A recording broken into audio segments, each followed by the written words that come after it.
Donc bonjour à tous, aujourd'hui on se retrouve avec Raphaël Tiet qui est le cofondateur de Paper to Film. C'est aujourd'hui peut-être un des meilleurs moyens pour mettre en relation des auteurs et des producteurs dans le cinéma. Donc on va en parler un petit peu plus en détail avec lui. Euh, Bonjour Raphaël. Bonjour Sébastien. Est-ce que peut-être pour commencer, est-ce que tu pourrais te présenter quel est ton parcours on va dire et qu'est-ce qui t'a amené à créer cette plateforme Paper to Film? Alors, mon parcours, il est polysémique, hein. J'ai fait plein de choses avant. J'ai commencé par être comédien, donc pendant pas mal d'années au théâtre, au cinéma, un peu à la télévision, et cela avec ma foi beaucoup de chance. J'ai fait des très beaux projets. Euh, et par la suite, je me suis rendu compte que c'était un métier extrêmement intéressant, mais qu'on n'était pas forcément décisionnaire et qu'on était surtout beaucoup en attente. À côté du jeu, j'ai toujours beaucoup écrit. Et donc, je me suis retrouvé un peu en glissant comme ça à écrire des pièces de théâtre, des programmes courts, des courts-métrages. Euh, et donc ça m'a ouvert la voie vraiment à l'écriture. Donc j'ai fait ça pendant quelques années, à réalisation et mise en scène aussi. Et au fur et à mesure de tout ça, j'avais moi arrêté les études en licence parce que j'ai commencé à travailler beaucoup et très tôt en tant que comédien. J'étais jeune et fougueux et je trouvais que c'était beaucoup plus sympa d'arpenter les plateaux ou les scènes de théâtre de manière professionnelle que d'aller à la fac. Malgré tout, j'avais quand même un manque. Donc je suis retourné à la fac et je me suis orienté donc dans des études forcément de cinéma et de théâtre et surtout vers l'écriture. Et dans ce parcours d'écriture, je me suis aperçu qu'il y avait énormément de gens qui étaient des très très bons auteurs et qui avaient aucune débouchée professionnelle. Donc c'était tout le temps la même histoire. Ils envoyaient leurs textes sans réponse à des sociétés de production. Et puis j'ai commencé à, à dupliquer ces questions et j'ai vu que c'était souvent les mêmes apories. Donc là, je me suis intéressé vraiment au sujet. Et avec trois amis, on s'est dit, mais est-ce qu'il serait pas intéressant euh, d'essayer de trouver un moyen de renverser un peu cette bascule et de mettre en avant tous ces talents qui sont très nombreux en France pour les présenter aux producteurs, mais tout en rassurant les producteurs. Donc, on a passé 1 an et demi. J'étais porteur du projet, donc je me suis vraiment beaucoup investi. J'avais un ami de la fac, Theodoros Koustaftis, qui lui s'est occupé de la partie technique de la plateforme et de la communication voilà de l'identité visuelle. Et je le remercie encore beaucoup. Un autre ami qui lui avait déjà sa société, donc m'a accompagné dans le parcours d'entrepreneur, parce que bon, comme vous avez pu l'entendre, je n'avais aucune formation en communication, en management, en business, donc tout a été fait on a essayé du bon sens. Et donc, j'ai commencé à aller voir les différentes associations d'écriture, comme la scénaristerie, le syndicat, comme la Guilde des scénaristes, la SACD, et j'ai commencé à assister à toutes les conférences, tous ces rendez-vous-là, et je me suis aperçu que effectivement notre intuition initiale était juste et qu'il y avait beaucoup de talent et très peu de débouchés. Et donc, on a commencé à travailler sur le projet pour essayer de trouver une forme et une solution qui apportait des vraies réponses. Donc concrètement, aujourd'hui, Paper to Film, ça fait 3 ans, je crois que ça existe, peut-être un petit peu plus. Alors, ouais, il y a deux dates en fait. Il y a la date officielle qui est mai 2017, qui est la création de la société. Mais forcément, c'est un réseau. Donc, on pouvait pas ouvrir une plateforme à J0 parce que pour pour mettre en relation des gens, il fallait qu'on soit nous-mêmes en relation avec des gens. Donc, entre mai 2017 et janvier 2018, en fait, on a surtout communiqué auprès des scénaristes en disant voilà, on a l'idée et on se porte. Enfin voilà, on a l'idée de de sélectionner des projets, donc de dire à tous les scénaristes, tous les gens qui écrivent, peu importe le CV, envoyez-nous vos projets. Et si ils sont professionnels, intéressants, audacieux, originaux, on les retient et on les met en ligne sur une plateforme intégralement sécurisée, parce que dès le début, c'était vraiment l'enjeu. Hein.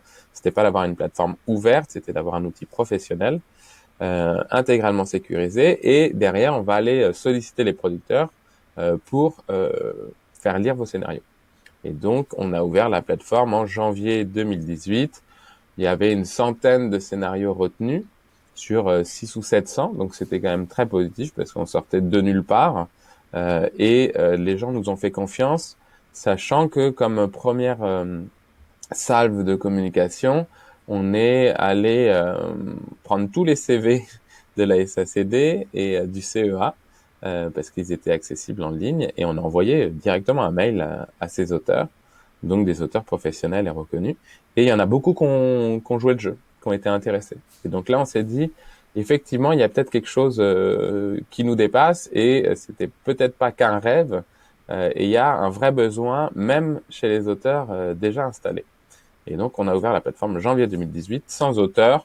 Et le premier mois, on a eu une dizaine de producteurs et puis on a grandi jusqu'à aujourd'hui.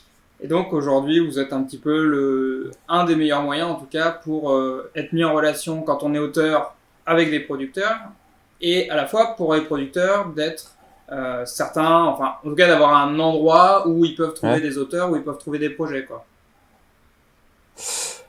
Oui, on espère être l'un des meilleurs moyens. On a quand même beaucoup grandi depuis. Hein. On a reçu plus de 4000 projets qu'on a tous lus. Et ça, c'est notre promesse initiale qu'on a réussi à tenir parce que, bon, c'est pas la même chose de lire 30 projets par mois et 150. C'est intégralement gratuit pour les scénaristes, sans commission, sans exclusivité. Ça, c'était aussi quelque chose à laquelle, une chose fondamentale et un des piliers de notre philosophie qu'on tient toujours et qu'on continuera de tenir, bien que dans notre parcours, on ait rencontré pas mal de potentiels investisseurs qui ne partageaient pas cette vision de gratuité pour les auteurs. Et donc la question était quoi? Est-ce que c'est le bon endroit pour avoir des scénaristes? Oui, parce que donc sur ces 4000, on a dû nous retenir 500 scénarios. Et à côté de ça, on s'est tout de suite dit, on ne veut pas devenir une sorte d'entonnoir de la création. On veut pas que ça soit la vision de Paper to Film. Si jamais, dès le début, on s'est dit, on a quand même parti du postulat que ça pouvait marcher et que ça pouvait devenir une grande entité, on voulait absolument pas que dans 5 ou 10 ans, si on devenait vraiment une grosse structure, que une grande partie de la télévision ou du cinéma français passe par notre crible et que ça soit notre vision qu'on impose aux spectateurs. Donc on s'est tout de suite dit, il faut qu'on ait plusieurs points d'entrée et surtout on a la chance d'être en France avec énormément d'accompagnement, de prix pour l'écriture et pour les scénaristes.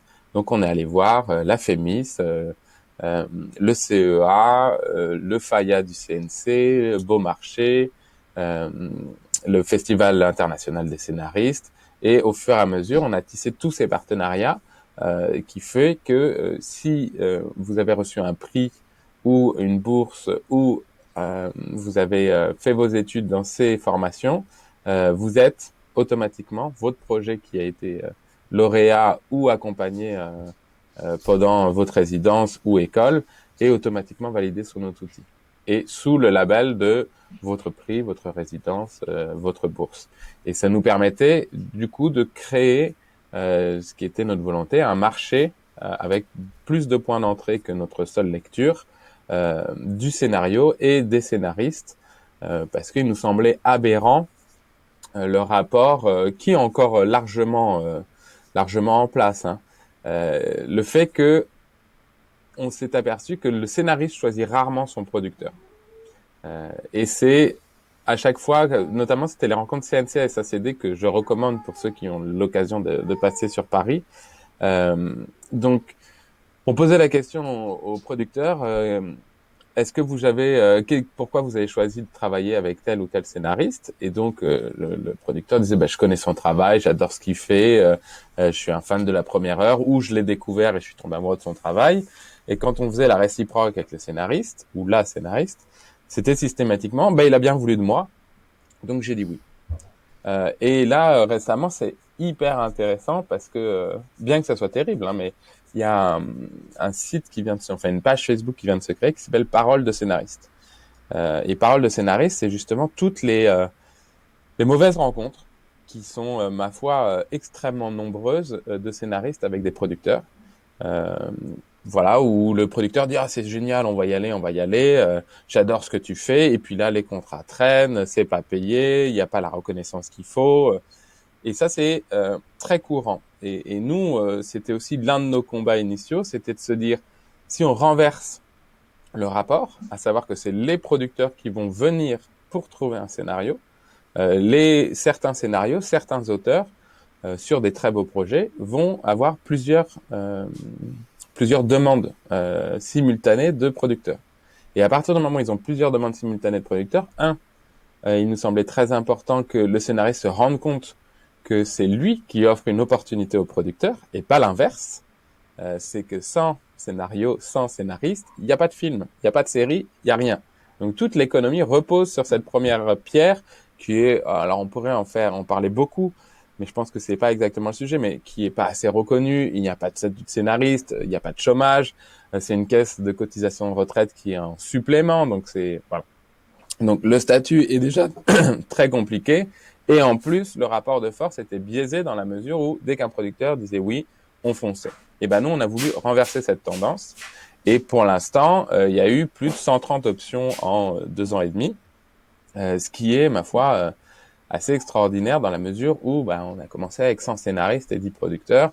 Aujourd'hui, effectivement, on travaille avec plus de 600 scénaristes sur la plateforme et 4000 dans notre réseau, et plus de 350 producteurs. Donc maintenant, ça a vraiment pris son rythme de croisière, et on continue de le faire grandir en allant de plus en plus dans l'intimité des producteurs et en connaissant d'autant plus leurs lignes, afin de permettre un maintien de l'activité, et aussi plus d'interaction entre les membres de la plateforme. Voilà, parce que l'idée, c'est pas parce que vous avez votre scénario sur la plateforme qui va être vendu dans les 10 minutes, c'est pas vrai. Mais par contre, à partir du moment où il est sur la plateforme, c'est-à-dire que nous, on vous a identifié, que derrière, il y aura des appels à projets, il y a des recherches précises de producteurs, et tout ça fait en sorte que ça fait plein de chemins qui peuvent arriver jusqu'à votre scénario. Et voilà, et c'est ça qu'on est en train de développer. La première étape était, on met tout le monde sur l'outil, et maintenant là, on est en train de travailler énormément sur les liens supplémentaires qu'on peut créer, qui sont évidemment des liens humains. C'est fait par moi, par mes équipes. On est 9 aujourd'hui, et ça, c'est vraiment de l'humain. On n'a pas du tout souhaité avoir un outil tout automatisé avec une IA qui dit lisez ça parce que vous avez lu ça. Parce qu'on n'a pas les moyens, soyons très clairs, et deux, parce qu'on se rend compte que même YouTube ou Netflix, qui ont des moyens colossaux, vont nous présenter des choses qui vont pas forcément nous convenir. Donc on laisse la part belle à l'humain, parce que l'écriture, la création, il faut que ça soit une analyse humaine et qu'il y ait un feeling humain. Il y a des choses que l'ordinateur ne peut pas comprendre, des nuances dans le texte. Probablement qu'il le pourra dans quelques années, mais aujourd'hui, on pense pas que ça soit la solution. Et de cribler un scénario de mots-clés pour qu'on puisse l'identifier, c'est forcément réducteur. Donc aujourd'hui, c'est l'humain. Oui, parce que peut-être pour préciser un petit peu ce que tu disais, les producteurs, en tout cas certains, sont en contact directement avec les financeurs, qu'ils soient distributeurs, diffuseurs, etc. Et parfois, ils savent aussi tu parlais tout à l'heure d'appels, de demandes spécifiques des producteurs. Ils savent aussi ce dont ils ont besoin pour pouvoir travailler, pour être vendus. Parce que malgré tout, malgré l'exception culturelle, malgré tout ça, on reste très dépendant en France des diffuseurs, un petit peu aussi des distributeurs, sur le cinéma aussi des distributeurs. Mais du coup, il faut aussi réussir, pour les producteurs, à avoir des scénarios qui collent avec ce qui va se vendre. C'est un peu le revers de... Alors, et de toute façon, on est très dépendant des diffuseurs et des distributeurs, oui, dans la mesure où, en France, le producteur, c'est pas lui qui va mettre toutes ses économies dans un film pour le faire vivre.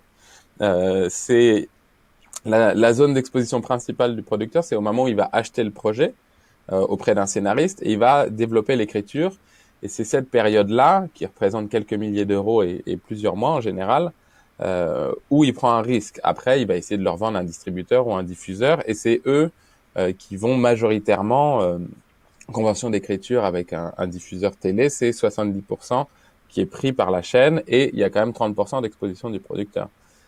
Mais voilà, donc effectivement, le moteur, c'est celui qui va diffuser au final, que ce soit une plateforme, un diffuseur, un distributeur.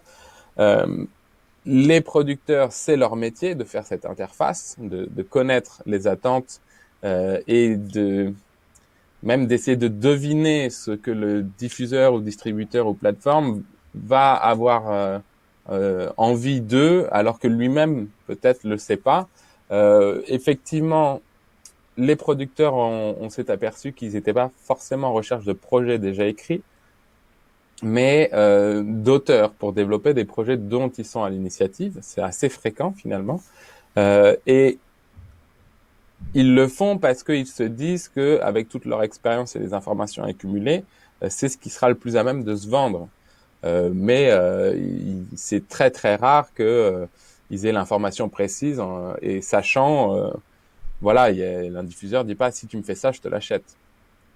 Ça arrive quand c'est des séries, par exemple anthologiques. Si vous faites un meurtre ou un coup de foudre, vous pouvez le diffuseur peut dire j'aimerais bien travailler avec toi sur un meurtre ou un coup de foudre et dans ce cas-là vous allez faire des propositions. Ça veut pas dire systématiquement que le diffuseur va accepter, mais oui la parole du producteur, c'est vraiment un grand ordonnateur et un passeur de relais, et c'est un des maillons fondamentaux du système, évidemment, mais il faut qu'il respecte le scénariste. Donc du coup, j'ai le sentiment que dans l'identité et dans la culture de Paper to Film, il y a un vrai rapport avec les scénaristes. Et du coup, vous avez plusieurs possibilités également pour être accompagné, quel que soit l'auteur, finalement, pour avoir des retours sur son scénario, pour être accompagné, pour se développer aussi en tant qu'auteur. Est-ce que tu peux nous en parler un petit peu plus aussi de comment vous fonctionnez de ce côté-là? Alors ouais, ça s'est fait en plusieurs étapes.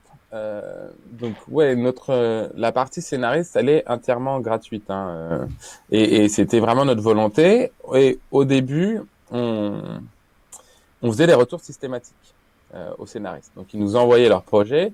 S'ils étaient validés, en général, on faisait pas de retour ou un retour positif assez court. Et sinon, on se fendait d'un retour pour expliquer pourquoi on n'avait pas retenu le scénario. Ça a été très intéressant. Pour plusieurs raisons. La première, on s'est aperçu qu'il fallait avoir un temps de réponse minimum. Parce qu'au début, on était une équipe extrêmement dynamique et réactive, et on recevait beaucoup moins de scénarios.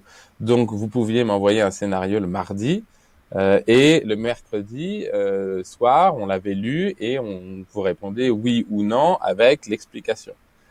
Sauf que c'était tellement inimaginable pour un scénariste d'avoir été lu en 24 heures et d'avoir un retour, qu'il nous disait vous l'avez pas lu. Enfin, quand il n'y avait pas de retour, il disait vous l'avez pas lu. Donc là, à ce moment-là, on lui faisait un retour précis en montrant qu'on avait bien lu et en justifiant notre. Et donc, on s'est aperçu que malgré tout, ce délai trop court de réponse faisait que les scénaristes considéraient qu'on n'avait pas lu ou mal lu, ou qu'on n'avait pas pris le temps d'apprécier leur travail. Donc la première étape, c'est qu'on s'est dit, on a identifié le temps minimum de réponse, et en fait c'est 7 jours. Donc si on répond à un scénariste avant 7 jours, il pense qu'on n'a pas bien lu son travail. Je vous le dis, hein, s'il y a des scénaristes qui écoutent, on lit toujours bien, et parfois on peut vous tomber au bon moment. On a fait une grosse salle de lecture, vous arrivez, vous envoyez votre scénario à ce moment-là, on peut l'avoir lu le jour même ou 3 jours après. Et on n'a pas besoin d'attendre. Ce n'est pas normal que vous soyez habitué à ce qu'il faille 1 mois pour lire votre scénario. Ce n'est pas une attitude logique. Donc voilà, nous on est vraiment très attentifs à ça, et c'est notre cœur de métier. Donc on lit avec bonheur et très vite. Après, on s'est aussi aperçu que si on faisait un retour systématique, parfois les scénaristes nous disaient non mais attendez, je vous envoie mon scénario, vous le sélectionnez pas, et en plus vous m'expliquez pourquoi il est pas bien. Je vous ai rien demandé, moi j'ai juste envoyé mon scénario, je suis pas là pour qu'on me critique. Alors, donc du coup, la deuxième étape, on s'est dit, ok, on va répondre à chacun des scénaristes, un mail plus générale, en leur laissant la possibilité, s'ils le souhaitent, de demander un retour. Donc ça, c'était la deuxième étape. La troisième étape, c'est que on a systématiquement proposé gratuitement un retour.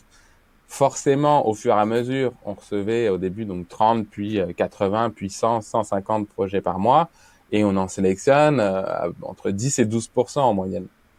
On n'est pas du tout arrêté sur une statistique, mais c'est ce qu'on constate à la fin d'année. Donc, ça veut dire que sur 150 projets, il y a au moins 120 projets qu'on ne retient pas.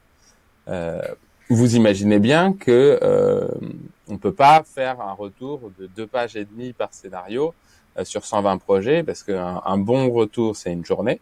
Entre la lecture et faire une fiche de lecture, c'est une journée. Donc, 120 projets, 120 jours. Donc, c'est-à-dire 4 personnes à temps plein, gratuitement, pour faire des retours.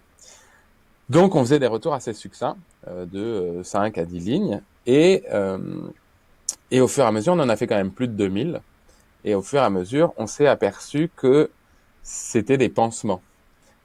C'est-à-dire qu'on n'allait pas vraiment dans le fond du scénario. En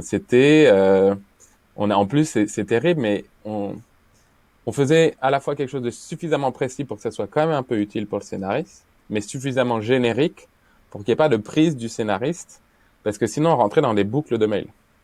Et donc vous imaginez, si vous répondez à plus de 100 auteurs par mois, et que derrière, il y en a la moitié qui renvoie un autre mail, bah sur 3 mois, vous n'êtes plus en train de répondre à 100 auteurs, vous êtes en train de répondre à 300 auteurs qui s'accumulent. Et donc, ça devenait ingérable. Donc finalement, on s'est dit, comment mieux faire ? Les retours succincts ne suffisent pas à progresser et à donner des vraies clés d'entrée sur les scénarios. Donc, on a dit, on va proposer des accompagnements à l'écriture. Encore une fois, on ne veut pas faire de l'argent sur les scénaristes. Mais de l'autre côté, on travaille aussi avec les lecteurs anonymes. On se retrouvait dans une situation où il fallait pas que ça soit trop cher pour les scénaristes, ou gratuit, en l'occurrence c'était gratuit, mais de l'autre côté, il fallait pas non plus négliger le travail des lecteurs, parce que c'est un métier. Et en plus, en France, souvent les lecteurs sont des scénaristes. Donc ça veut dire qu'en les respectant d'un côté, on les diminuait de l'autre. Donc on a créé ces offres d'accompagnement qui, ma foi, sont vraiment au plafond.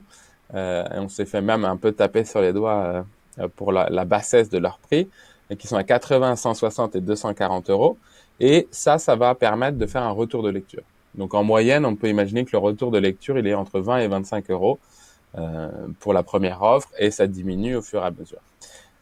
Et ça nous permet de, du coup, vraiment prendre le temps et de proposer précisément 2 axes positifs et qui sont en place sur le projet, et 2 axes à retravailler. Donc c'est un début, et c'est pas du tout une fiche de lecture, mais c'est un début qui permet de se confronter, de commencer à faire un travail de fond. Et derrière, on a toute une série de services qu'on n'a pas préparés en amont, mais qu'on a développés au fur et à mesure des demandes des scénaristes, où ça va d'une fiche de lecture simple, d'analyse, à une fiche de lecture avec des conseils de réécriture, des pistes, en disant, voilà, peut-être que sur cette problématique, il serait intéressant de développer un peu plus ce personnage, ou de créer un nouveau ici, ou de resserrer cette scène. Elle n'est pas aujourd'hui nécessaire dans l'intrigue générale, et peut-être que c'est votre préféré, mais comme on le dit souvent, si c'est votre préféré, faut la couper, voir si le projet marche encore. Et en plus, on voulait quand même lier de l'humain, parce qu'il y a un moment, se faire renvoyer un texte d'analyse, c'est bien, mais ça ne fait pas tout. Il faut pouvoir en parler. Donc, on propose aussi des consultations, qu'elles soient physiques ou numériques. Forcément, 2020 était très numérique. Et encore une fois, on est une plateforme numérique, mais on souffre autant que tout le monde de cette absence de rencontres humaines. Nous, on passe nos vies dans les différents événements de nos partenaires, dans les festivals, et on se nourrit de ces rencontres. C'est comme ça qu'on progresse, c'est comme ça qu'on pense à des nouveaux services, c'est comme ça qu'on adapte notre outil aux besoins et qu'on le fait évoluer. Là, je pense que comme tous les créateurs, et on en a parlé à beaucoup malgré tout, on n'a pas de nourriture. On n'a pas de nourriture, on n'a pas d'excitation. Donc, c'est une année très, très particulière et qui se prolonge encore un peu. On l'a appris hier, notamment pour la culture. Et on va pas se lancer là-dedans, mais voilà, les cinémas et les théâtres devraient pouvoir ouvrir. Je pense pas que ça soit des lieux particulièrement dangereux. Non, on est d'accord là-dessus. Effectivement, l'idée, c'est pas forcément de faire de la politique, mais disons qu'on peut en tout cas parler un petit peu des impacts sur la filière, parce que comment on envisage chez Paper to Film 2021-2022 quand il y a un trou béant en 2020, parce que la fermeture des cinémas, ça veut dire que c'est toute une économie qui se stoppe à un moment donné, et ça fait un tampon, quoi. Oui. Alors, euh, si on est d'une transparence et d'une réalité pure, on a beaucoup grandi, mais on reste une petite société. Donc, je pense que pour nous, on n'aura pas un impact qui va être dangereux directement pour nous. Après, dans l'ensemble du secteur, et on travaille aussi avec les agents, main dans la main, et eux, et la vraie problématique, c'est qu'effectivement, le premier confinement, je pense qu'on a tous vécu, il y avait quand même un côté un peu, on l'a compris très bien, il y avait une urgence et tout le monde s'organisait en se disant, ok, bon, ça va être 3 mois, mais on comprend, on regardait tous, on était rivés sur la télé, il y a la maladie, c'est une épidémie, voilà, un peu blême. Mais tout le monde s'est bien réorganisé et ça a plutôt été bénéfique pour les scénaristes parce que vu qu'il n'y avait plus de tournage ou les tournages étaient très compliqués, des sociétés de production se sont tournées massivement vers la lecture. Nous, on a pu le constater chez nous, on a eu un pic d'utilisation monstrueux et ça, c'était très bien. C'était très bien, sauf qu'ils ont fait 3 mois de développement intensif en optionnant beaucoup de projets en se disant ok là ça stagne mais il faut se préparer pour la sortie.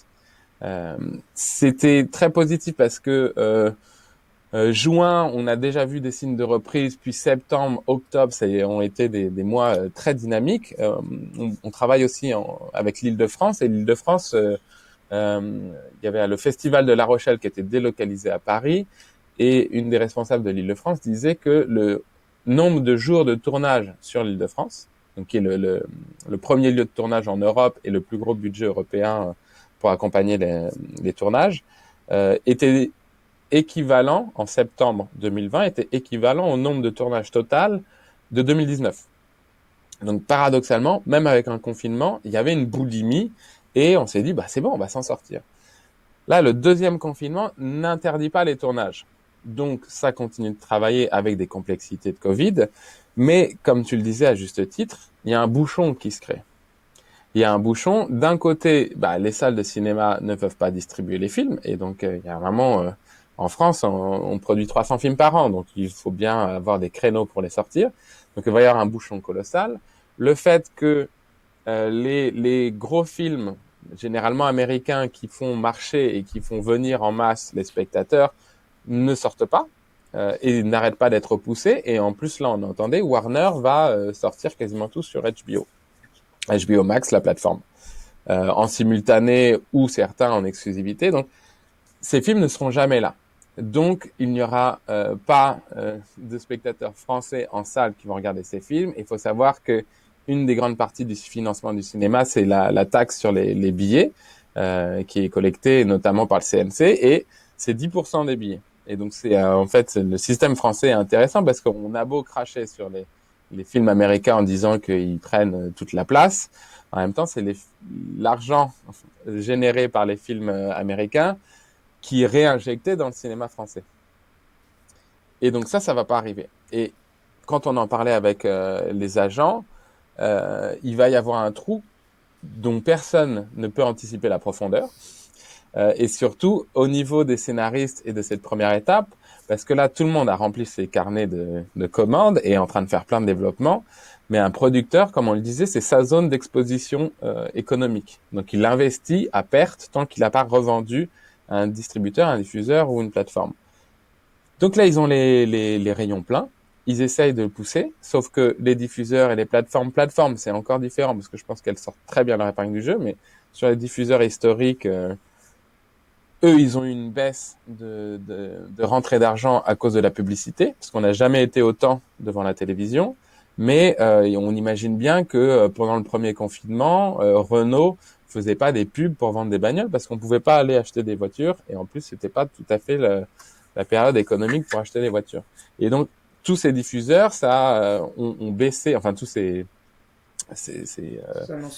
sociétés ont baissé leur budget de publicité euh, et donc moins de rentrées pour les diffuseurs. Donc en fait, le cinéma et la télé ont moins d'argent, donc vont pouvoir mathématiquement moins acheter. L'État et le ministère de la Culture a quand même remis pas mal d'argent sur la table pour essayer de maintenir les choses, mais effectivement, ça va être un impact très décalé. Les tournages se préparent plusieurs mois, plusieurs années en amont, et donc là, tout ce qui était en développement depuis 2018, 2019 et mi-2020, bah, ça continue son cours. Donc aujourd'hui, on voit pas vraiment la différence, et les choses continuent de se faire. Mais comme tu le disais, il va y avoir un trou colossal a priori à partir du deuxième trimestre 2021 jusqu'à on ne sait pas quand. Et ça va être l'impact, l'écho, les dominos de tout ce qu'on a vécu cette année, et notamment pour les scénaristes. À partir du moment où moi, producteur, j'ai pas les moyens et j'ai exposé beaucoup d'argent pour essayer de développer d'autres choses et que j'ai pas de moyens de les vendre, et ben, je vais avoir du mal à réinvestir de l'argent pour d'autres projets alors que j'ai déjà ceux que j'ai développés que j'arrive pas à vendre. Et donc, si je ne fais pas rentrer de l'argent à cet endroit-là, je vais pas pouvoir réinjecter de l'argent dans la création. Et dans ce cas-là, soit je finis par réussir à vendre et je décale tout mon planning de développement, soit je réussis pas à vendre et moi j'ai la santé financière de ma société en péril. Et dans ce cas-là, je suis un acteur de moins dans le secteur, quoi. Et pour l'instant, il n'y a pas eu trop de euh, d'hécatombes, mais ça risque malheureusement d'être le cas. On ne sait pas à quelle ampleur. Je pense que personne n'est vraiment capable. Tout le monde dit que ça va être désastreux, mais personne n'est vraiment capable de le voir. Et ça, malheureusement, ça va être dans tous les secteurs. Ça va être dans tous les secteurs et ça va être à retardement. C'est-à-dire que là, l'État aujourd'hui, il fait ce qu'il faut pour que les entreprises survivent.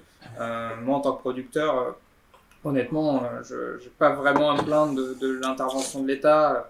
Bon, j'imagine que j'ai une petite société de production. Peut-être que des plus grosses sociétés sont touchées différemment parce qu'elles n'ont pas les mêmes frais. Donc voilà. Mais à mon échelle, aujourd'hui, ça va. Mais qu'en sera-t-il pour des acteurs comme moi ou comme d'autres dans un an, dans 2 ans, où justement là il y aura ce que tu disais, un peu le retour de bâton de ce bouchon, quoi. Et quand le bouchon de champagne il va sauter, en fait, ben à ce moment-là, il y aura beaucoup de mousse, quoi. Donc c'est ça qui est peut-être un petit peu inquiétant, et peut-être que bon, l'État il vit un peu au jour le jour en ce moment, le gouvernement. Il peut pas faire grand-chose d'autre. Il peut pas faire grand-chose d'autre, mais c'est vrai qu'il y a. Enfin, pour moi, l'inquiétude, elle est pas aujourd'hui, elle est dans 1 an et demi, dans 2 ans, où justement les producteurs auront fini de se saigner pour. Enfin, les producteurs et les autres, mais voilà, auront fini de se saigner et puis seront en train de fermer leur boîte, quoi. Vraiment. Parce que... Et ce que tu disais est aussi important et terrible entre les plus petites structures et les structures plus installées. Ça va participer aussi à cet étirement. Les structures plus fragiles qui essaient de se faire une place dans le paysage audiovisuel, quand on est dans une économie florissante et qu'il y a de l'argent et qu'on peut investir beaucoup dans les projets, bah, c'est toujours très très compliqué, mais on a une opportunité de se faire une place en tant que jeune producteur. Je suis pas en train de dire qu'il faut pas être jeune producteur aujourd'hui, mais que à mon sens, ça va être encore plus compliqué. Parce que naturellement, les acteurs en place, donc diffuseurs, plateformes, vont se diriger vers ceux qui ont encore les reins solides pour tenir un tournage. Quand tu fais une série internationale, voilà, il faut avoir les reins solides. Et ceux qui sont capables d'avoir de la trésorerie pour continuer à développer avec qualité. Quand tu es une petite structure et que normalement tu mets 6 mois ou 9 mois ou 1 an à vendre et que là que tu es bloqué, tu vas mettre 1 an et demi ou 2 ans, bah, tu vas pas pouvoir réinjecter de l'argent de manière infinie. Donc pendant ce temps-là, les gros qui étaient déjà très gros vont continuer de prendre de la place et les petites structures avec qui ils se battaient déjà énormément vont être encore plus exposées. Et c'est ça qui est terrible parce que c'est les studios enfin les producteurs indépendants et les petites structures, c'est elles aussi qui apportent énormément de vitalité et qui vont pas se ranger dans des modèles rodés avec des créations formatées. Elles vont essayer de chercher leur place et d'aller faire bouger les lignes. Mais elles vont être encore plus exposées. Ouais. Donc ça, c'est assez... Ouais, d'autant plus que, comme on le disait tout à l'heure, on a certains producteurs, et généralement plutôt les grosses structures, qui sont en contact direct avec les diffuseurs, avec les distributeurs. C'est logique, ils travaillent déjà Mhm. avec eux, ils travaillent régulièrement avec eux. Et du coup, les diffuseurs et les distributeurs, qui prennent aujourd'hui eux aussi de plus en plus de risques en investissant sur des projets, vont plutôt se tourner vers les gens avec qui ils ont l'habitude de travailler sur des valeurs sûres que d'aller sur de Ouais, l'innovation. L'innovation au sens cinématographique du terme, elle est ouais. toujours relative, mais enfin, sur des projets qui sont peut-être un petit peu plus ambitieux artistiquement ou autres.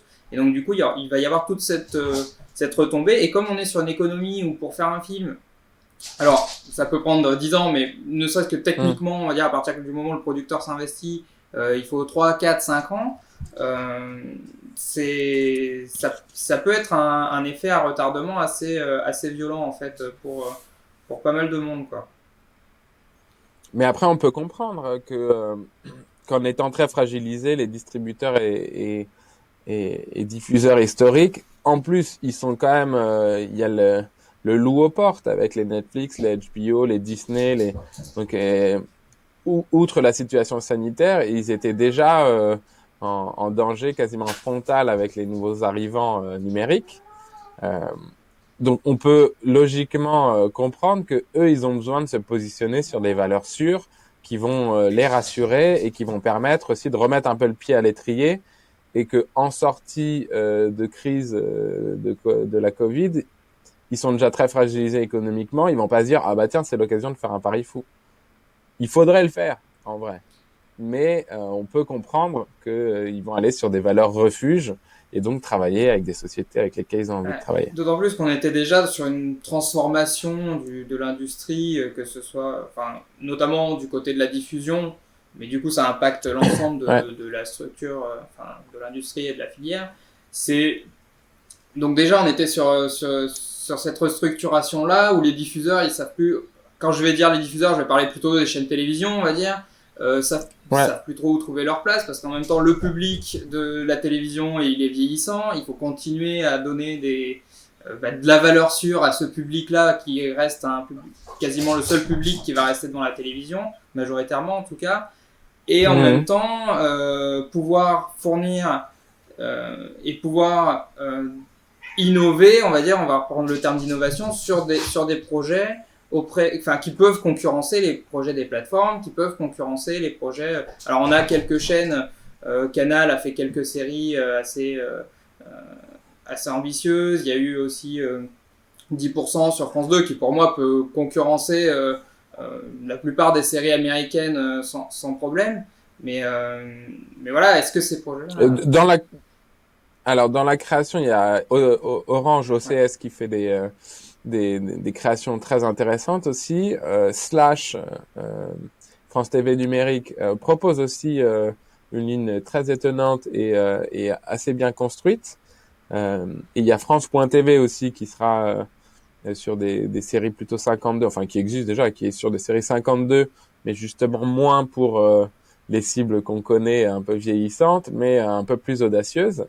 Et il y a la création théoriquement de Mm. Salto, qui est la réunion de TF1, France Télévisions et M6, qui a été lancée, je Il me me semble, semble aussi. il y a un mois et des poussières. Euh, voilà, aujourd'hui, ils ont travaillé énormément et très vite. Je crois qu'il faut que leur ligne éditoriale se précise et il faut voir avec qui ils vont commencer par travailler, probablement avec des gens bien en Effectivement. place. C'est un peu ça ce qui est. Alors ça c'est typiquement c'est un truc que je devrais pas dire, mais c'est un peu ça qui est triste. C'est bon déjà la réponse elle est toujours tardive, mais ça euh, c'est systématique de notre pays. Euh, mais le problème, c'est que on veut faire différent en numérique en se disant on va aller sur des choses plus audacieuses, euh, mais on va reprendre les mêmes et on va recommencer en disant faisons des choses audacieuses. Et sauf que c'est les mêmes responsables de chaîne qui prennent les mêmes décisions. Alors il y a une équipe dédiée à Salto. Hein, je dis aussi un peu n'importe quoi, mais Slash aussi. euh, oui Slash, oui mais Slash ça marche très bien et presque même trop. Ça fait trop de bruit Slash euh, dans les antennes de France Télé. Mais du coup, aujourd'hui, est-ce qu'il y a des préconisations sur à la fois des genres, à la fois des formats, parce que on a parlé un peu du numérique et de comment les nouveaux diffuseurs renversaient un peu la vapeur. Est-ce qu'on a des nouveaux formats? Est-ce qu'on a des nouveaux genres peut-être qui étaient un petit peu moins présents sur des diffusions traditionnelles? Quel est votre regard? Parce que vous avez un peu une vue globale sur ce qui s'achète, sur Ouais. enfin, ce que les gens ont envie en tout cas. Alors, les genres et formats. Alors déjà, il y a quelque chose dont on parle peu, mais la fiction audio. Je parle pas du podcast, hein, je parle vraiment des séries audio. Ça, il y a une demande qui est très forte. Euh, il y a peu d'auteurs officiellement qui savent faire de la fiction audio et qui sont positionnés. Donc ça, c'est assez intéressant. Et et il y a de la demande. Nous, on en constate et on a du mal même à suppléer, enfin, à répondre à toute cette demande de la part des diffuseurs. C'est des circuits plus courts et c'est des investissements moins chers parce qu'on est dans l'audio. Donc c'est l'occasion aussi pour un auteur de voir son projet. On peut développer en 2021 et voir son projet sortir en 2022, quoi. Donc on n'est pas sur 3 à 4 ans. Et en plus, on peut contractualiser directement avec les diffuseurs ou les plateformes. Nous, on travaille beaucoup, par exemple, avec Audible. Et ça va vite. Donc ça, c'est hyper intéressant. Et en plus, si ça marche, le projet, il n'est pas cantonné à l'audio. Si vous faites une super première saison, euh, derrière, vous pouvez voir votre projet adapté en audiovisuel et conquérir le monde entier avec des images. Après, de manière générale, sur les formats et les genres, effectivement, le genre, d'avoir des choses avec de la SF, du paranormal, une touche d'horreur, de mixer les différents genres. Ouais, il y a un marché qui se met en place, il y a une appétence. Euh, la chose qui est le plus demandée, par exemple, en télévision, le cinéma, c'est particulier hein, parce que vraiment le panel est beaucoup plus large et je pense qu'on peut continuer à faire des propositions. Ça reste toujours compliqué de faire un gros film d'horreur ou un gros film de SF en France, certes, mais il y a des voies qui s'ouvrent, il y a des aides du CNC dans ce sens-là, il y a des résidences qui vont dans ce sens-là, comme les résidences Sofilm, par exemple. Euh, En télévision, le Graal, je ne sais pas si c'est le plus excitant pour les auteurs, mais c'est toujours cette idée de polar bouclé, d'avoir un duo d'inspecteurs, d'inspectrices qui résolvent des enquêtes, qu'elles soient dans le monde de la culture, qu'elles soient plutôt rigolotes comme Balthazar, qu'elles soient...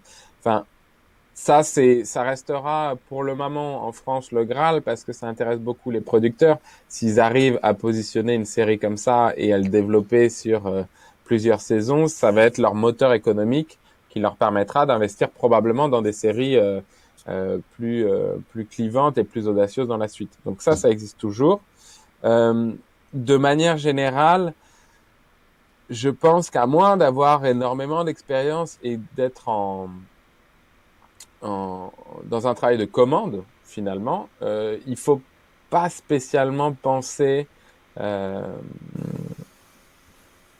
à, à écrire pour vendre tout de suite et se dire ah tiens je vais faire telle recette et puis forcément ça va prendre et ça va marcher. S'il y avait une recette, s'il y avait une méthodologie absolue qui permettait la vente à chaque fois, bah, ça se serait et la personne ou les personnes qui l'auraient mis en place seraient multimilliardaires. Donc, je pense qu'il faut pas oublier et que d'ailleurs, il faut pas vraiment faire ce métier en tant qu'auteur qui est extrêmement dur. Euh, si vous n'avez pas des choses à dire, si vous n'avez pas un univers, si vous n'avez pas un vrai point de vue sur les choses, c'est pas tant l'idée qui est importante. En France, on n'a pas vraiment de très grandes séries high concept.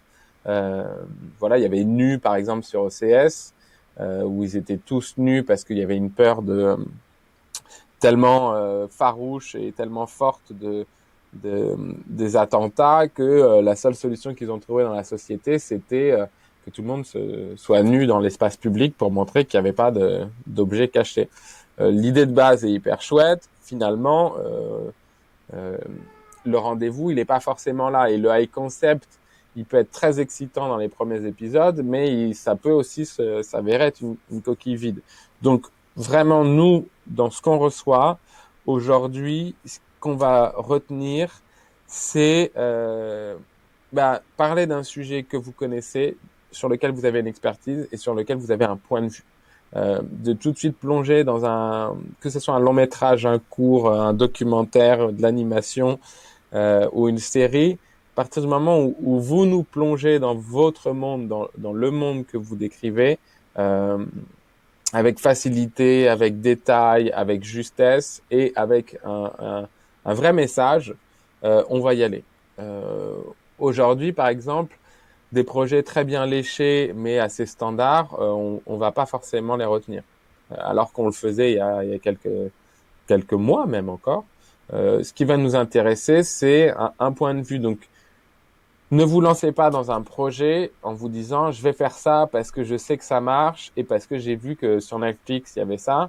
Si vous partez du principe que ce que vous voyez à la télé c'est ce qu'il faut écrire, vous avez par essence 3 à 5 ans de retard. Ce que vous voyez à la télé, c'est des projets qui ont été signés il y a minimum 3 ans pour développer l'écriture et pour faire le tournage. Et c'est notamment ce que disent les chargés de programme, dont une grande partie du travail, c'est d'aller voir les producteurs en disant non, non, mais arrêtez de nous envoyer, par exemple, France 3, Capitaine Marlowe, ça marche très bien. Arrêtez de nous envoyer des projets comme Capitaine Marlowe, on l'a fait. Ou si tout d'un coup, au service de la France sur Arte, du coup, tout le monde a envoyé des formats de 26 minutes plutôt comiques absurdes à Arte. Et Arte dit, ben non, mais là, on l'a fait. On va pas se dédier à la comédie. Donc, et on voit que les projets dont on parle, c'est pas forcément ceux qui sont le plus vendeurs. Moi, je trouve que c'est hyper intéressant la ligne de HBO ou de la BBC en termes de série. Moi, je la trouve assez monumentale hein, en termes de prise de risque et de création. On voit Tchernobyl qui a eu un succès au moins critique mondial. C'est pas une série sur le papier où on se dit super, je vais la diffuser. On parle de gens qui, enfin, c'est absolument l'horreur. C'est sombre, il y a de la mort partout. On abat des chiens, on ratisse, et on envoie tous ces hommes à une mort certaine. A priori, maintenant que ça a marché, tout le monde dit bah si j'avais eu Tchernobyl, je l'aurais diffusé. Mais je sais pas sûr qu'en France on l'aurait fait. Faut se souvenir que tout le monde a rejeté Harry Potter, faut tout le monde, enfin, tu vois, il y a beaucoup de séries comme ça, enfin, que ce soit en littérature ou en cinéma, beaucoup d'auteurs qui se sont fait bouler de partout avant de devenir. C'est ça. Alors, à l'inverse, euh, parce que il faut pas non plus que ce que je peux dire, que je puisse dire, parce qu'on a aussi des auteurs, par exemple, on parlait de pourquoi les diffuseurs vont travailler avec des sociétés de production qui sont déjà bien en place, parce que voilà, les budgets sont énormes, les risques de non-réussite et de non-finalisation des projets sont très nombreux pour plein de raisons.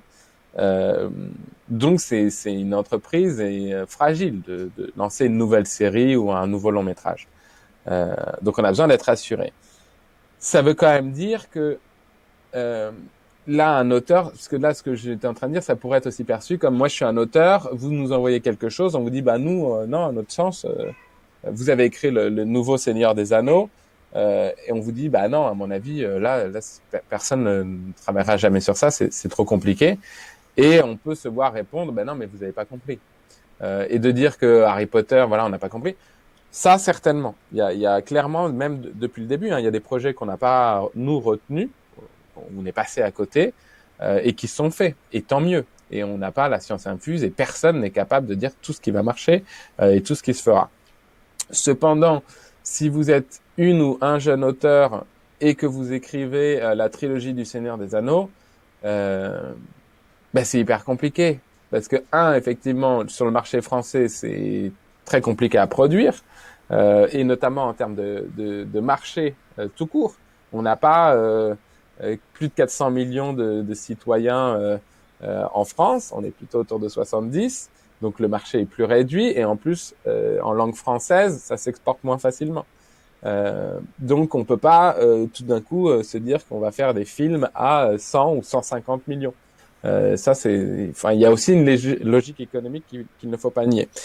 Et en plus, si vous êtes un jeune auteur et que vous n'avez rien fait, vous me faites une Bible du Seigneur des Anneaux, mais moi je suis un producteur ou un diffuseur, je me dis, ça se trouve, ça fait 20 ans qu'il travaille sur cette Bible, donc elle est super, mais est-ce qu'il va être capable d'écrire tous les épisodes dans un temps assez court, de manière professionnelle, et est-ce qu'il va accepter les retours? Est-ce que ça va être facile de travailler avec lui? Donc il faut, quand on commence, pour le coup, trouver un projet qui va rassurer. Par exemple, si on prend Irresponsable, qui a très bien marché sur OCS, c'est pas une série chère. Et ça marche très bien, et c'est drôle, et ça parle de plein de choses, et c'est très intelligent. Mais je pense qu'il faut, par contre, écrire à la mesure de ce sur quoi les gens peuvent nous faire confiance. Écrire un monde. Nous, on reçoit parfois des courts-métrages où il y a 3 navettes spatiales, 5 planètes différentes. On connaît on le sait, que l'économie du court-métrage, c'est pas celle de Star Wars. Donc, n'écrivez pas Star Wars sur un court-métrage. À moins que vous soyez vous-même réalisateur, et que vous ayez votre meilleur pote qui est décorateur et que vous allez tout faire en carton-pâte et que vous savez exactement comment vous allez le faire très précisément et que vous n'êtes pas dans un souci de réalité. On parlait de Canal+, et on peut parler de l'effondrement qui a raflé pas mal de prix à l'étranger. Guillaume Desjardins et les Parasites, on les connaît bien. Ils nous ont aussi offert des interviews à notre lancement. Donc, mais Guillaume, quand il arrive avec chez Canal+, avec je vais faire une série d'anthologies sur l'effondrement de la société en plan séquence, derrière, il a plus d'une dizaine de courts-métrages et même de moyens-métrages qu'ils ont mis en ligne.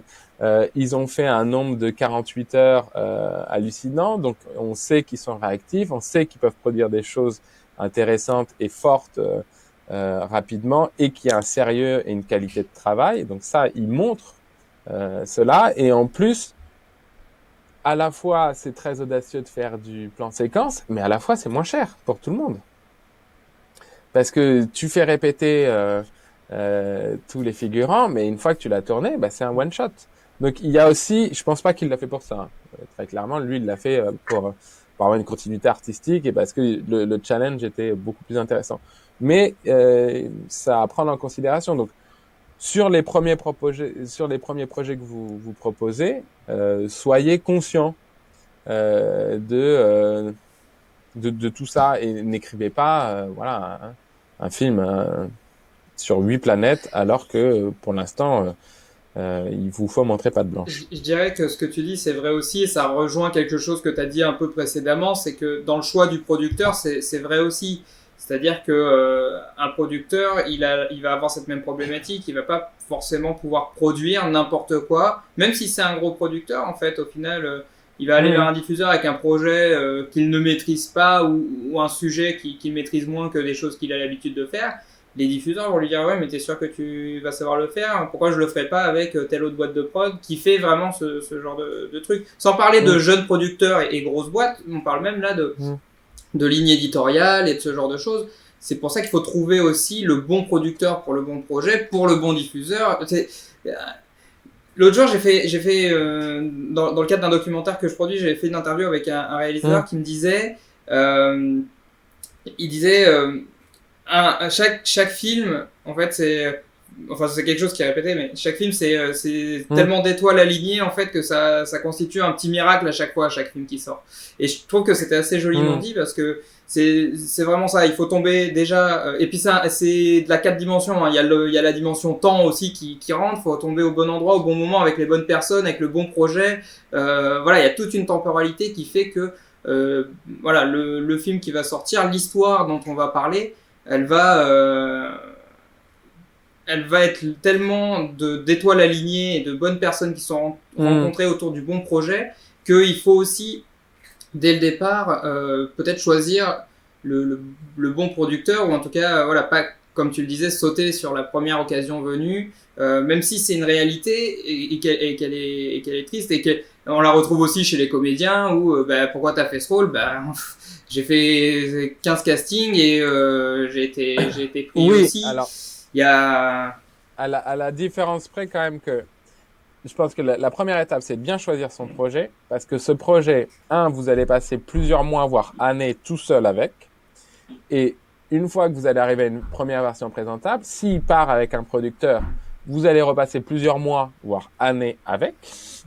Et si jamais il trouve un diffuseur ou un distributeur, vous allez repasser. Donc, vous allez être marié à ce projet pendant au moins 2 à 5, voire 7 ans pour les longs métrages. Donc, il faut déjà en avoir conscience. Si vous vous dites, c'est bien, mais c'est pas. Effectivement, la deuxième étape, c'est de trouver le bon producteur.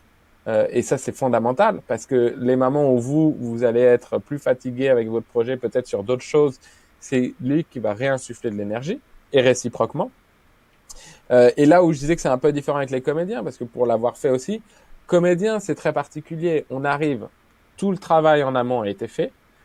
On arrive pour le côté sympa qui est le tournage. On s'occupe de rien, hein, soyons très clairs. Hein. T'as un assistant maquillage, t'as ton chauffeur, t'as ton machin. Tu claques des doigts et même si t'as pas claqué des doigts, on t'apporte un café, on te demande si tout va bien. Tu fais ta scène, t'as 70 personnes qui te regardent et tout le monde te trouve génial alors que t'as appris 5 lignes. Et après tu repars et à la fin c'est toi qu'on voit pendant tout le film, c'est toi qui est nommé quasiment avant le scénariste dans le générique. Voilà, donc effectivement tu choisis pas, mais tu es beaucoup mieux payé, tu as l'intermittence et tu brilles. Donc je pense que c'est moins compliqué. Un comédien qui travaille n'a pas de souci d'argent. Des scénaristes qui travaillent peuvent avoir des soucis d'argent. Et c'est ça qui est hallucinant. Oui, le parallèle se faisait plus Voilà. au niveau Oui, de oui. la sélection et de la Du manière de choix. Voilà. sélectionner qui parfois... Mais clairement, oui, comme tu le dis, un scénariste, il va passer énormément de temps avec son projet. Déjà, dès le départ, et bon, après, chacun travaille différemment. Et j'ai travaillé avec des scénaristes, mais parfois, qui étaient... Le plus impressionnant pour moi chez les scénaristes, c'est ceux qui sont capables de déconstruire et reconstruire leur histoire, de supprimer une scène ou de déplacer une intrigue, presque avec un sang-froid. Ça m'est arrivé de travailler avec quelqu'un comme ça. C'est difficile de comprendre comment il fait pour dire ouais, bah, en fait, tu pourrais me faire une version en enlevant ceci ou cela. Oui, oui, pouf, pouf. 2 jours après, il renvoie une version en ayant changer un peu les choses. Et ça, pour moi, c'est ce qui représente aussi un certain professionnalisme chez les scénaristes, et qui pour moi est très impressionnant. C'est de savoir prendre du recul vis-à-vis d'un projet duquel on a une paternité très très forte. Et ça, c'est là aussi où être scénariste, c'est pas juste avoir de bonnes idées, c'est pas juste savoir écrire, avoir une belle plume, c'est aussi avoir un recul sur l'histoire, sur la structure narrative, sur tout un ensemble de compétences qui finalement on les connaît pas trop. Les formations, il y en a assez peu, même s'il y a des résidences, s'il y a des choses, mais finalement il y a quand même assez peu de formations. Il y a quelques bouquins qui essaient de vendre une recette, comme on disait tout à l'heure, mais qui finalement on s'aperçoit qu'il n'y a pas vraiment de recette non plus, même si on a des structures. Oui, mais c'est quand même intéressant. Il faut aller prendre un peu partout. Ouais. Mais il y a, voilà, c'est quelque chose de très compliqué parce qu'il n'y a pas de règles. Enfin, il n'y a pas de règles. Comme dans tout art, en fait, il y a un certain nombre de...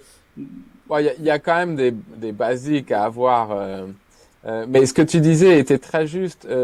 Un producteur, par exemple, vous arrivez à avoir un premier contrat parce que vous avez écrit un super scénario.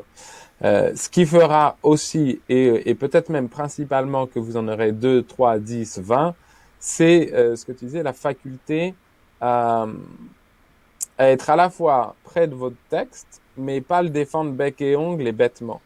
Si vous travaillez avec un producteur, les retours qu'il va vous faire, c'est pas pour vous ennuyer, c'est pas pour vous mettre le nez dans je ne sais pas quoi et être contre vous, c'est vous décider d'être en binôme avec une personne pour créer, recréer un projet, le modeler de la meilleure forme possible pour que l'histoire soit la plus impactante, pour que les personnages soient les mieux représentés, et dans le but, effectivement, final, de le vendre à un tiers qui est un diffuseur, un distributeur, une plateforme. Mais la relation de travail et le fait que ça se passe dans le calme, dans la compréhension, dans l'échange et dans ce que tu disais, dans la flexibilité. De dire, voilà, bah, cette scène, c'est peut-être ma préférée, mais elle marche pas, en fait. Je l'ai gardée depuis, nous, on le voit beaucoup. Quand on refait les versions, et on fait donc ce travail d'analyse pour les scénaristes, mais aussi énormément pour les sociétés de production. Et pour avoir écrit aussi, on a tous les mêmes problématiques, mais t'écris ta V3, t'écris une V1 avec quelques scènes que tu trouves extraordinaires et tu te dis, ok, bon, mais le reste, ça marche pas. Donc, t'écris la V2 et tu sauves les trois quarts de tes scènes extraordinaires. Puis la V3, tu te dis, bon, bah, je peux en sauver que la moitié de mes scènes de début. Mais il y en a toujours une ou deux que tu vas garder coûte que coûte parce que tu les trouves géniales. Sauf que tu es en V5 ou V6 et elles n'ont plus du tout leur place. Et elles avaient du sens quand tu racontais la première histoire, mais qui a déjà énormément évolué. Et donc on voit des blocs, des reliquats d'avant, mais ça il faut accepter de faire le deuil. Il faut accepter que vous allez collaborer avec quelqu'un, certes qui n'écrit pas, mais dont le métier c'est d'avoir l'œil, et que s'il vous dit bah ça, à mon sens ça marche pas, soit vous trouvez un point d'accord et vous lui expliquez, pas en train de défendre votre texte, mais en votre sens, en disant, OK, pour toi, qu'est-ce qui marche pas? Parce que parfois, on peut avoir l'impression que en enlevant ce bloc-là, ça va réparer la chose, mais en fait, c'est pas ce bloc-là qu'il faut enlever, c'est 2-3 blocs après ou 2-3 blocs avant pour équilibrer le scénario. Mais le rapport non conflictuel, sensé, réactif et flexible est hyper important pour un producteur. Avec une grosse société de production, il travaillait avec des auteurs. On parlait justement de la différence entre la France, où il faut mettre souvent beaucoup de pincettes avec les auteurs, et même nous, hein, dans notre équipe, on a on développe aussi des projets, et je me suis retrouvé moi à faire des retours comme j'ai l'habitude d'en faire, mais on travaille toujours tous ensemble et on fait aussi beaucoup d'analyses de scénarios. Donc je dis bah non, à mon sens ça marche pas parce que non, il faut changer. C'est des auteurs de mes équipes et ça s'est pas bien passé parce que j'avais pas mis les pincettes, mais je pense que il faut faire attention, il faut pas être trop brusque du côté des producteurs, mais en même temps le texte est aussi de matière. Et si on est d'accord sur l'objectif final, il faut pas avoir de problème à bouger les textes. Et comme je disais, donc grosse société qui travaille à la fois avec les États-Unis, la France et Israël. Et il disait que les auteurs là-bas avaient beaucoup moins. Elle avait un problème fondamental sur la série en disant ça marche pas. Et elle essayait de le dire à mi-mot aux auteurs israéliens et elle venait de commencer la collaboration et en fait, lui, au bout de 2 minutes, dit non mais je suis d'accord avec toi, c'est nul, ça marche pas, on l'enlève et on fait autre chose. Donc lui-même a pris les devants en disant mais en fait, on pensait que c'était une bonne idée, on a dormi une semaine dessus et puis là, en regardant, bah ça marche pas. Et ben pas de problème. Et c'est ça qui est important, c'est la créativité de l'auteur. Elle est là pour trouver les solutions et pour se réinventer en permanence. Faut pas non plus être dans une relation où le producteur ne sait pas ce qu'il veut et vous êtes à la 114e version et à chaque fois il dit tout et son contraire. Ça, c'est pas non plus positif. Mais en tant qu'auteur, ce qui va vous servir et ce qui va vous permettre de renouveler le travail et les nouveaux contrats, c'est cette flexibilité et c'est cette maturité, comme tu le disais, ce professionnalisme, de pas être trop attaché bec et ongle à son texte pour des raisons émotionnelles. Si c'est pour des raisons dramaturgiques, oui, défendez-le. Mais si c'est juste parce que vous aimez bien ce personnage mais qu'il apporte rien, tant pis pour vous, on enlève ce personnage. Effectivement, je crois que en France, on a une tradition, peut-être une culture qui est peut-être très liée à notre passif littéraire. On a une littérature tellement riche et de la vision de l'auteur qui est sacro-sainte un petit peu de l'auteur qui représente une vision artistique et qui doit être respectée. Enfin, cette vision artistique doit être respectée absolument et parfaitement. Et je crois qu'en fait, un auteur de littérature peut peut-être avoir ce point de vue-là, pas forcément un auteur de cinéma, parce que comme tu le disais tout à l'heure, le scénario, le texte, au cinéma, c'est une matière première qui va être après tellement déclinée et transformée qu'il faut qu'elle soit malléable.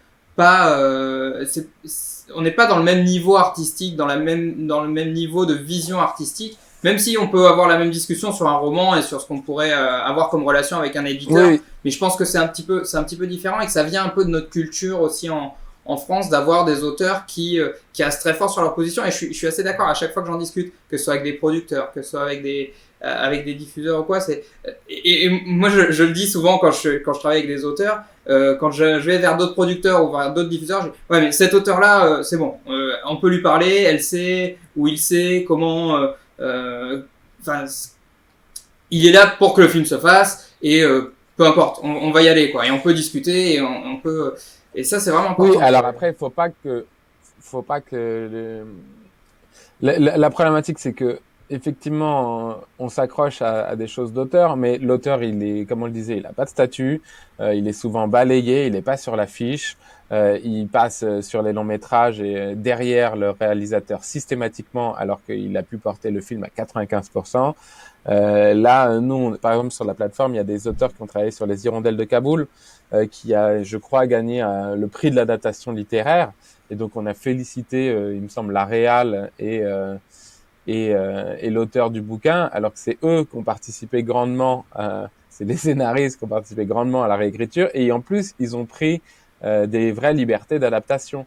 Et ils sont même pas cités alors que c'est un prix d'adaptation. Donc, je comprends que les auteurs en aient vraiment marre et aient besoin de donner leur voix. Après, c'est du coup l'importance du choix initial avec le producteur, parce que si vous êtes avec un producteur qui n'a pas de respect pour votre histoire et qui va essayer coûte que coûte de vendre, ça ne marche pas non plus, parce que le diffuseur ne sait pas non plus complètement ce qu'il veut. Donc, il faut que vous soyez alliés et que vous ayez déjà défini un cap mutuel ensemble. Et ça, c'est important parce que il faut que l'auteur soit flexible, mais il faut que le producteur soit cohérent aussi. Si vous définissez un cap initial, ça peut évoluer. On n'est pas non plus rigide, mais il faut pas que tout d'un coup, il ait un retour de diffuseur et vous dise, on change tout. Nous, on a pu entendre, genre, il y a un couple, un homme et une femme, et là, tout d'un coup, ils veulent changer la donne, le diffuseur, et on dit aux auteurs, bah, vous avez qu'à dire que l'homme c'est la femme, vous inversez le nom des personnages. Comme ça va changer les personnalités, et on aura une femme plus masculine et un homme plus féminin. Sauf qu'en fait, ça marche pas comme ça. Il y a beaucoup plus d'imprécations et on ne peut pas juste changer un prénom. Donc, il faut qu'il y ait un respect mutuel et il faut qu'il y ait une promesse initiale. Et cette promesse initiale, pour qu'elle soit vraiment positive et saine, il faut que ça soit un choix mutuel entre le scénariste et le producteur. Parce que ça va être une équipe qui va se battre ensemble pour un projet. Mais voilà, il ne faut pas non plus tout changer au moindre envie, parce qu'il y a aussi des producteurs ou des diffuseurs qui sont pas consistants, quoi. Ils ont eu une idée un matin et ils vont te faire changer entièrement une arche, alors que toi, scénariste, c'est aussi ton boulot de savoir que si ça va marcher ou pas. T'as l'expérience là-dedans, t'as l'expertise, et à l'inverse, il faut que les producteurs et les diffuseurs respectent les auteurs dans le sens, c'est eux qui le savent aussi, c'est les sachants, les auteurs. Et donc, en termes d'écriture, si on vous dit ça va pas marcher, ben on sait déjà que ça va pas marcher. Alors, moi, je sais qu'en plus je travaille comme ça, mais parfois il faut quand même écrire en sachant que ça va pas marcher parce que les gens ont besoin de voir. Euh, Si on leur dit ça va pas marcher sans leur montrer, ils se disent il a pas envie de travailler et il veut pas le faire.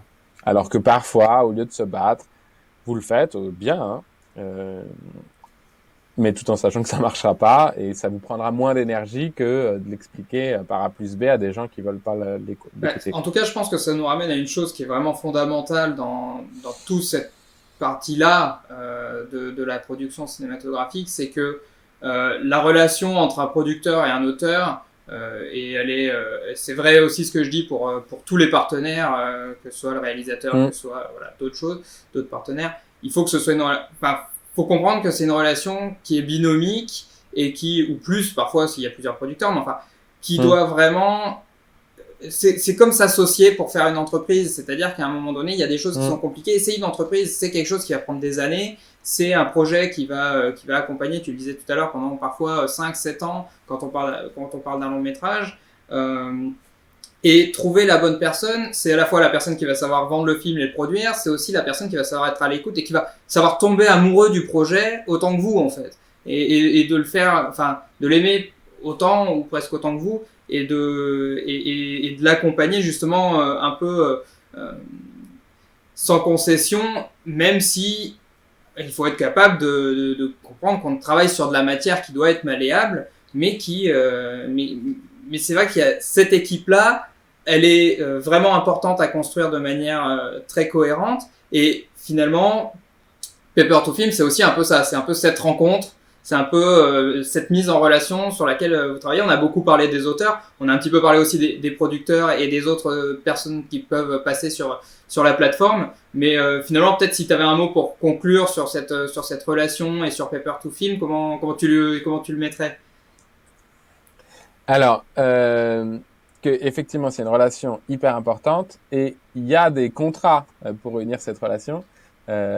C'est encore un dernier pas de côté, mais il y a des contrats pour s'unir officiellement. Et scénariste, si les contrats ne viennent pas, s'il n'y a pas de rémunération, si tout ça n'est pas en place, vous n'êtes pas unis, c'est une mauvaise base. Donc, allez voir ailleurs, c'est vous qui avez le pouvoir. Nous, notre travail, c'est donc de défendre Paper to Film, défendre les auteurs concrètement, de leur apporter notre expertise et notre accompagnement, d'apporter aussi cette expertise aux producteurs, d'identifier des bons auteurs et des bons projets. Et notre fantasme, qui est plus ou moins en train de devenir réalité sur certains projets, c'est de participer aussi à un renouveau d'une voix, parce qu'on parle tout le temps qu'on veut des jeunes cinéastes, un nouveau regard, mais c'est bouché parce que on l'a expliqué 1000 et une fois dans cette interview. Il y a tellement de prises de risques et d'étoiles qui doivent être alignées qu'on va à chaque fois prendre l'étoile la plus rassurante pour arriver à bout. Nous, justement, on veut, et on est en train de le devenir un label aussi important que les écoles ou les labels institutionnels comme Faya, pour qu'on sache que si on détecte un auteur chez nous, même s'il n'a pas encore fait un long métrage ou une série, on peut s'appuyer dessus et il va vraiment travailler dans des bonnes qualités et pouvoir développer. Parce que comme dans tous les secteurs, on veut du nouveau, mais on veut du nouveau avec quelqu'un qui a 10 ans d'expérience. Et ça ne marche pas. Et ce n'est pas possible. Et si on a aussi développé tout notre accompagnement d'écriture pour les scénaristes, mais aussi de développement pour les producteurs, l'idée c'est que nous, on se porte garant et on peut être le fil rouge de l'écriture avec un auteur qui est peut-être plus émergent. Un producteur va le signer, on va dire ok, eh ben nous on va continuer de travailler avec cet auteur, on le lâche pas comme ça, on l'abandonne pas, on va continuer de lui donner toute notre énergie et notre expertise pour qu'il arrive à bien et que le projet se fasse. Et ça, c'est vraiment le seul but qu'on a, c'est que des nouveaux projets, des nouvelles figures arrivent jusqu'au bout du processus. C'est pour ça qu'on prend pas de commission, c'est pour ça que c'est gratuit pour les auteurs, qu'il n'y a pas d'exclusivité. On veut pas se faire un petit pool et être avare et tout garder pour nous. On veut collaborer avec tout ce qui se fait de bien. On veut que ça soit transparent. Toutes les statistiques sont ouvertes sur la plateforme. On n'utilise pas ces statistiques pour faire, comme on le disait, des algorithmes et dire ça marche, donc on va faire que ça. On veut une vraie place à la création. Et je pense que, voilà, si vous partagez, en même temps, ça fait tellement démago ce que je viens de dire, mais ça fait quand même plus de 3 ans et demi et on en a souffert pour arriver jusque-là. Je me suis fait les cheveux blancs et l'équipe aussi. Mais tant qu'on sera animé de ce message-là et de cette passion, peu importe ce qui nous arrivera, on sera là et on va continuer de grandir. Et je pense que ce qui manque parfois dans nos sociétés, c'est qu'une fois qu'on atteint un certain niveau, on oublie pourquoi on est là et on rentre dans une routine et on rentre dans un objectif de gagner sa vie, point barre. Et bon, on gagne de l'argent, on se pose plus de questions. La seule promesse qu'on peut vous faire, c'est qu'on va toujours continuer de pousser la création, d'essayer de se réinventer, d'être à l'écoute des opportunités et de toutes les bonnes initiatives. Voilà, Sébastien, aujourd'hui, tu lances depuis quelques semaines ou quelques mois, enfin ça fait longtemps que tu travailles dessus, mais ces podcasts. Moi, j'aurais aimé à l'époque, quand on a lancé notre initiative, on ait une écoute. Et donc, je me suis promis que je resterais à l'écoute tant que ça n'avait pas l'air d'être trop bancal et trop mal fait. On allait se rendre disponible pour la création. Et donc, soyez à l'écoute de tout ça. Venez essayer. De toute façon, pour les auteurs, c'est gratuit. Et pour les producteurs, il y a une partie qui est accessible gratuitement. Donc, vous pouvez aussi voir comment ça se passe. Et mon grand fléau, c'est que j'en ai même pas parlé. Parce qu'on était sur les scénaristes, mais on travaille avec les compositeurs de musique de film aussi. Donc, on a accueilli avec la SACEM. Ça fait 1 an maintenant. Et là, on va accélérer les choses parce qu'on va accueillir les réalisateurs. Donc, ça, c'est pour l'avenir de Paper to Film. L'idée, c'est qu'en France, il y a 3 auteurs, les scénaristes, les réalisateurs et les compositeurs de musique de film, et que on veut faire en sorte que sur des projets, dès le début, il y ait des collaborations qui se mettent en place et de pouvoir proposer aux producteurs des suggestions de réal et de compos sur des projets qui sont en ligne. Je pense que ce sera l'occasion de se revoir d'ici quelques mois pour parler un petit peu plus en détail de ces deux autres pôles d'auteurs. En tout cas, que vous soyez auteur, jeune ou moins jeune, que vous soyez producteur, agent ou autre, vous savez que vous pouvez aller sur Paper to Film pour être mis en relation avec des producteurs ou découvrir des auteurs de qualité.